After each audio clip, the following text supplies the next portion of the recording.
എന്താണ് നിന്റെ മുഖത്തൊരു മാറ്റം? എന്ത് മാറ്റം? ഒന്നുമില്ല. നിന്റെ മുഖം കണ്ടാ എനിക്കറിയില്ല, എന്തോ ഒരു വിഷമമുണ്ട്. ഈ പ്രാവശ്യത്തെ വിഷുവിന് മക്കളൊന്നും വരൂലല്ലോ, നമ്മൾ രണ്ടാളും അല്ലേ ഉള്ളൂ. അതിന് നമുക്കെന്ത് ചെയ്യാൻ പറ്റും? അവർക്ക് ലീവ് കിട്ടായിട്ടല്ലേ. അതൊക്കെ എനിക്കറിയാം, എന്നാലും ഒരു വിഷമം. പുറത്തു പോയി ജോലി ചെയ്യുന്ന മക്കളുള്ള അച്ഛനമ്മമാരുടെ എല്ലാവരുടെ അവസ്ഥയിലൊക്കെ തന്നെ.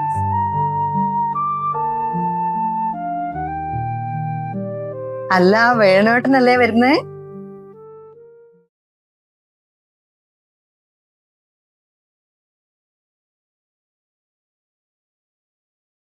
ഇതെന്താ വേണോട്ടാ, ഇങ്ങോട്ട് കേറിക്ക്. വേണ്ടപ്പാ, ഞാനെഴുതിന്നോളാം. നിങ്ങൾ രണ്ടാളും അവിടെ ഇരിക്കേ, ഞാനിവിടെ ഇരിക്കാം. എന്നാ നിങ്ങൾ രണ്ടാളും പറഞ്ഞുകൊണ്ടിരിക്കുന്നേ? ഒന്നുമില്ല കേട്ടോ, നാളെ വിഷു അല്ലേ, അതിനെ കുറിച്ച് ഓരോന്ന് പറഞ്ഞെടുക്കാം. അതിനെപ്പറ്റി ചിന്തിച്ചിട്ട് ഒരു കാര്യമില്ല. കഴിഞ്ഞ പ്രാവശ്യത്തെ വിഷുവിനും ഞങ്ങൾ 2 വയസ്സായവര് മാത്ര. ഈ പ്രാവശ്യവും അങ്ങനെ തന്നെ. മക്കളും പേരക്കുട്ടികളുമായിട്ട് ഒരുപാട് ആൾക്കാരുള്ള തറവാടായത്. പറഞ്ഞിട്ടെന്ന കാര്യം ഇപ്പൊ ആരും ഇല്ല. വേണുവേട്ടാ, ഒരു പ്രായമാകുമ്പോ ഉണ്ടല്ലോ, എല്ലാ ആഘോഷങ്ങളും ഒരു ഫോൺ കോളിൽ അങ്ങ് തീരും. നിങ്ങൾക്കല്ല ഫോൺ വിളിക്കാൻ ഇഷ്ടം പോലെ ആളുണ്ട്, എനിക്ക് അതുമില്ല. അതുകൊണ്ട് അതുമായിട്ട് പൊരുത്തപ്പെട്ടു പോണം. മക്കളും കൊച്ചുമക്കളും ഒക്കെ ആയിട്ട് ഇനി ആഘോഷിക്കാൻ നമ്മളൊക്കെ ഇനി എത്ര കാലം ഉണ്ടാവുമെന്ന് ആർക്കറിയാം.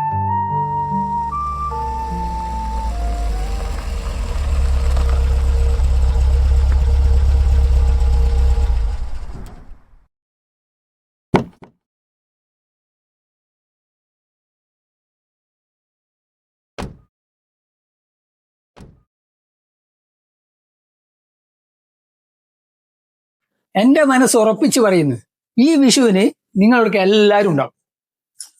അതിനി എന്തായാലും ഉണ്ടാവില്ല, നാളെയല്ലേ വിഷു. അവര് വരേണ്ടതാണെങ്കിൽ ഇന്നലെ വരൂലേ? പിന്നെ അതോ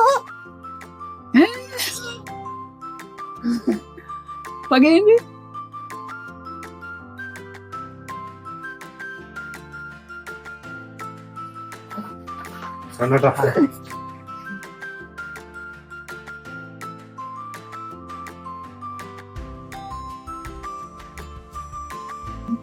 അച്ഛനും അമ്മയും സങ്കടപ്പെട്ട് നിൽക്കുകയും മോളെ. എന്തിനാമ്മേ? ഈ വിഷുവിനും നിങ്ങൾ ആരും ഉണ്ടാവില്ല എന്നാ നമ്മൾ വിചാരിച്ചേ.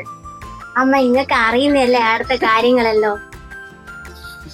ലീവ് കിട്ടണ്ട അമ്മേ, ഇപ്പൊ തന്നെ ലീവ് കിട്ടിയത് നമ്മളെ ഭാഗ്യ. നമ്മള് വന്നില്ലേ, ഇനി രണ്ടാളും സങ്കടപ്പെടണ്ട കേട്ടാ.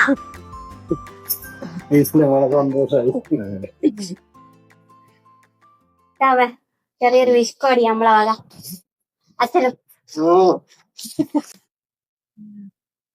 വേണോട്ടാ, നിങ്ങൾ ഇവിടെ ഉണ്ടാവും ഞാൻ വിചാരിച്ചിട്ടില്ല കേട്ടാ.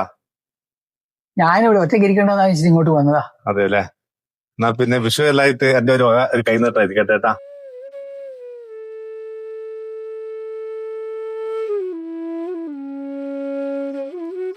എന്തിനാ വേണോട്ടാ സങ്കടപ്പെടുന്നു? ഒന്നുമില്ല മോളെ, സന്തോഷം കൊണ്ടാ.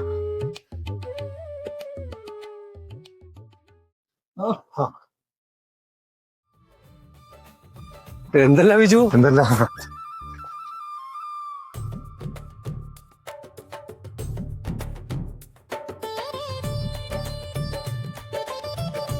അച്ഛാ.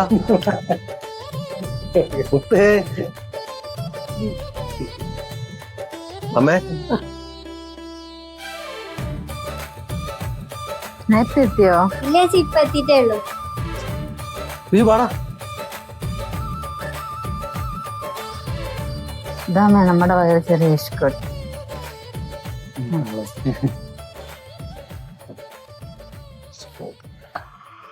നമുക്ക് പുറത്തേക്കെല്ലാം പോയി തരാം.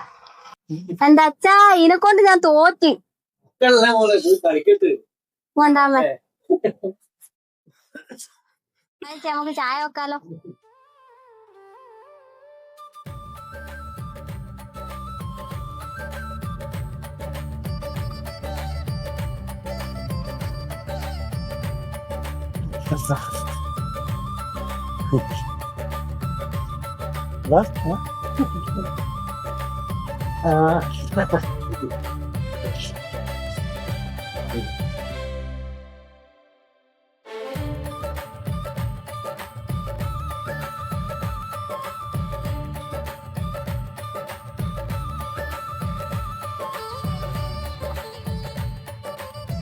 അമ്മേ, അമ്മയ്ക്ക് ഒരു സർപ്രൈസ് തരാൻ വേണ്ടിട്ടാ ഞങ്ങൾ പറയാണ്ട് വന്നത്.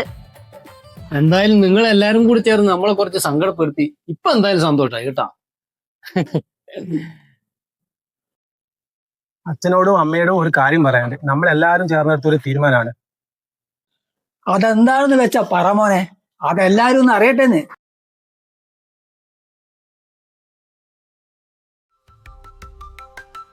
അതൊന്നുമില്ലമ്മേ, നമ്മൾ ഇപ്രാവശ്യത്തെ ആഘോഷമെല്ലാം ചുരുക്കിയിട്ട് തീരെ ആഘോഷിക്കാൻ പറ്റാത്തവരുണ്ടാവില്ലേ, അവരെ കണ്ടുപിടിച്ചിട്ട് അവരെ ഒന്ന് സഹായിക്കാന്ന് വെച്ച്. അതേതായാലും നല്ല കാര്യം മക്കളെ. നമ്മളിവിടെ സന്തോഷിക്കുമ്പോ നമ്മളറിയാത്ത ഒരുപാട് ആൾക്കാരുണ്ട്. അവർക്ക് എന്റെ മക്കളെ കൊണ്ട് കഴിയുന്ന സഹായം ചെയ്തു കൊടുക്കുന്നതിനേക്കാൾ പുണ്യം വേറെ എന്താ കിട്ടാനുള്ളത് നമുക്ക്? ബാബാ, നമുക്ക് ചെറിയ മട്ടിലൊരു ആഘോഷം തുടങ്ങാലോ. നമ്മളെ നമുക്ക് അടിപൊളി.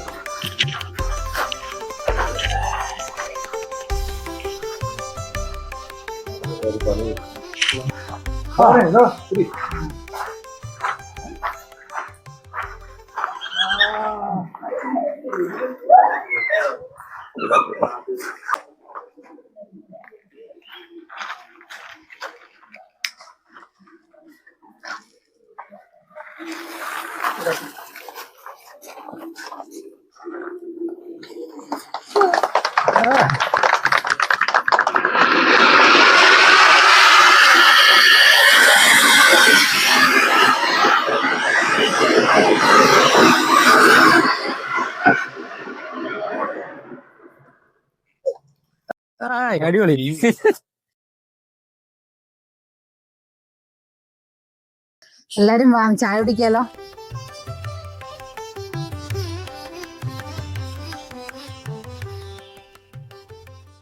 ഹായ്, ടീം ചാകര ക്രിയേഷൻസ് ഇരട്ടിയുടെ വീഡിയോസുകൾ കണ്ട് ഞങ്ങളെ പ്രോത്സാഹിപ്പിച്ചുകൊണ്ടിരിക്കുന്ന മുഴുവൻ വ്യൂവേഴ്സിനും ഹൃദയം നിറഞ്ഞ